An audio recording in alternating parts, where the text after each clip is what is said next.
First reading. A reading from the Acts of Apostles, chapter 2, verses 14, 22 to 32.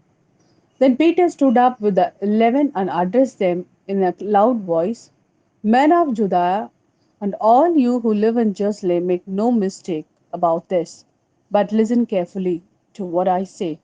Men of Israel, listen to what I am going to say.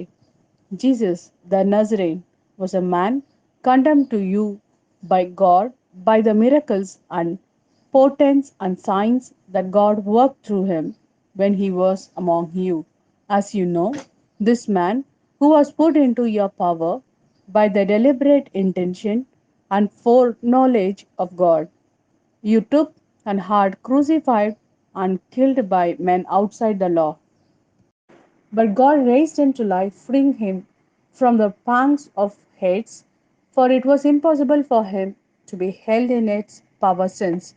As David says of him, I kept the Lord before my sight always, for with him at my right hand nothing can shake me. So my heart rejoiced, my tongue delighted, my body too will rest secure. For you will not abandon me to heads, or allow your Holy One to see corruption. You have taught me the way of life.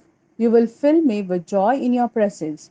Brothers, no one can deny that the patriarch David himself is dead and buried. His tomb is still with us.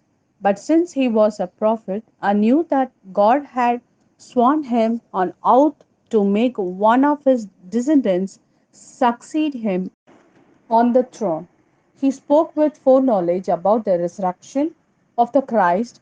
He is the one who was not abandoned to Hades, and whose body did not see corruption. God raised this man, Jesus, to life, and of that we are all witnesses. And this is the word of Lord. Thanks be to God. A reading from the Gospel according to Matthew, chapter 28, verses 8 to 15. Filled with joy, awe, and great joy, the woman came quickly away from the tomb and ran to tell his disciples. And suddenly coming to meet them was Jesus. Greetings, he said. And the woman came up to him, clasping his feet. They did him homage. Then Jesus said to them, do not be afraid. Go and tell my brothers that they must leave for Galilee. There they will see me.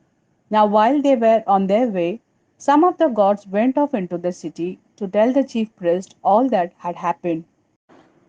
They held a meeting with the elders and, after some discussion, handed a considerable sum of money to the soldiers.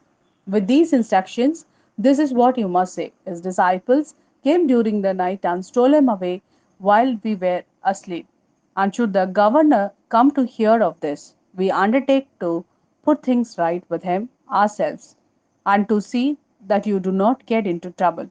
So they took the money and carried out their instruction. And to this day, that is the story among the Jews.